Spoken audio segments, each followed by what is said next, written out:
భారత్ చేపట్టిన ఆపరేషన్ సింధూర్ గురించి lieutenant colonel Sophia Qureshi యావత్ ప్రపంచానికి అర్థమయ్యేలా క్లియర్ కట్ గా చెప్పిన విషయం తెలిసిందే. దీని తర్వాత సోఫియా ఖురేషీ పేరు సోషల్ మీడియాలో ట్రెండింగ్ గా మారింది. అంతేకాదు, భారతదేశం గర్వపడేలా సోఫియా పనిచేస్తున్నారంటూ అందరూ ప్రశంసల జల్లు కురిపించారు. ఆమె గురించి గొప్పగా మాట్లాడుకుంటున్నారు.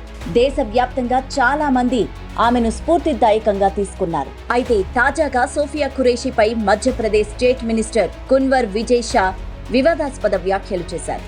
ఉగ్రవాదులు మన సోదరీమణుల సింధూరాన్ని తుడిచేసి వితంతువుల్ని చేశారు. వారి మతానికి చెందిన సోదరిని సైనిక విమానంలో ప్రధాని మోదీ పాక్కు పంపించి పాఠం నేర్పించారు.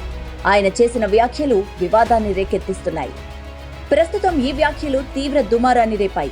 ఆయన మంత్రి పదవిపై వెంటనే వేటు వేయాలంటూ దేశవ్యాప్తంగా ప్రధానికి విజ్ఞప్తి చేస్తున్నారు. మంత్రి వ్యాఖ్యలు అత్యంత సిగ్గుచేటుగా, కించపరిచేలా ఉన్నాయంటూ సోషల్ మీడియా వేదికగా పలువురు ఫైర్ అవుతున్నారు. ఈ క్రమంలోనే విజయ్ షా వివాదాస్పద వ్యాఖ్యలను మధ్యప్రదేశ్ హైకోర్టు సుమోటోగా విచారణకు స్వీకరించింది. హైకోర్టు న్యాయమూర్తులు జస్టిస్ అతుల్ శ్రీధరన్, జస్టిస్ అనురాధ శుక్లాతో కూడిన డివిజన్ బెంచ్ ఇందుకు సంబంధించిన విచారణ జరిపించింది. అటు మంత్రి విజయ్ షాపై సుప్రీంకోర్టు కూడా తీవ్ర స్థాయిలో మండిపడింది. గౌరవప్రదమైన పదవిలో ఉండి ఎలాంటి మాటలు మాట్లాడుతున్నారో అర్థమవుతోందా అంటూ నిలదీసింది.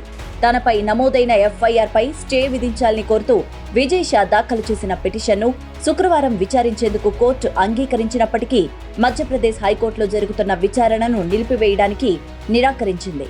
బీజేపీ మంత్రిపై ఎఫ్ఐఆర్ నమోదు చేయాలని మధ్యప్రదేశ్ హైకోర్టు సుమోటోగా ఆదేశించింది. మంత్రి విజయ్ షా చేసిన వ్యాఖ్యలపై జాతీయ మహిళా కమిషన్ కూడా తీవ్ర ఆగ్రహాన్ని వ్యక్తం చేస్తోంది. బాధ్యత గల పదవుల్లో ఉండి దేశానికి రక్షణ కల్పిస్తున్న మహిళా అధికారుల పట్ల ఇలాంటి వ్యాఖ్యలు చేయడం సరికాదంటూ స్పష్టం చేసింది.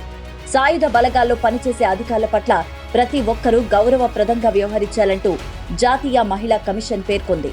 మహిళా కమిషన్ చైర్పర్సన్ విజయ రహాట్కర్ స్పందిస్తూ బాధ్యతాయుత పదవుల్లో ఉండి స్త్రీల పట్ల ఇలాంటి వ్యాఖ్యలు చేయడం దురదృష్టకరమంటూ చెప్పారు. ఈ వ్యాఖ్యలు మన మహిళల గౌరవాన్ని దెబ్బతీయడమే కాకుండా దేశ భద్రతలో కీలక పాత్ర పోషిస్తున్న మన కుమార్తెలను అవమానించినట్లు అవుతుందంటూ ఆయన పేర్కొన్నారు. మంత్రి విజయ్ షా చేసిన వ్యాఖ్యలపై కాంగ్రెస్ తీవ్ర స్థాయిలో మండిపడింది. మంత్రి వ్యాఖ్యలను వ్యతిరేకిస్తూ కాంగ్రెస్ మధ్యప్రదేశ్లో నిరసన చేపట్టింది. ఇక విజయ్ షాపై చర్యలు తీసుకోవాలని డిమాండ్ చేస్తూ పార్టీ ప్రతినిధి బృందం పోలీసులకు లిఖితపూర్వక ఫిర్యాదు కూడా ఇచ్చింది. ఈ వ్యాఖ్యలను ఇతర ప్రతిపక్ష పార్టీలు ఖండించాయి. కాంగ్రెస్ చీఫ్ మల్లికార్జున్ ఖర్గే కూడా విజయ్ షాను మంత్రివర్గం నుంచి తొలగించాలని డిమాండ్ చేశారు. దీనిపై మధ్యప్రదేశ్ మంత్రి స్పందిస్తూ కల్నల్ సోఫియా ఖురేషీ ధైర్యాన్ని అభినందించడానికే తాను ఈ వ్యాఖ్యలు చేశానని పేర్కొన్నారు.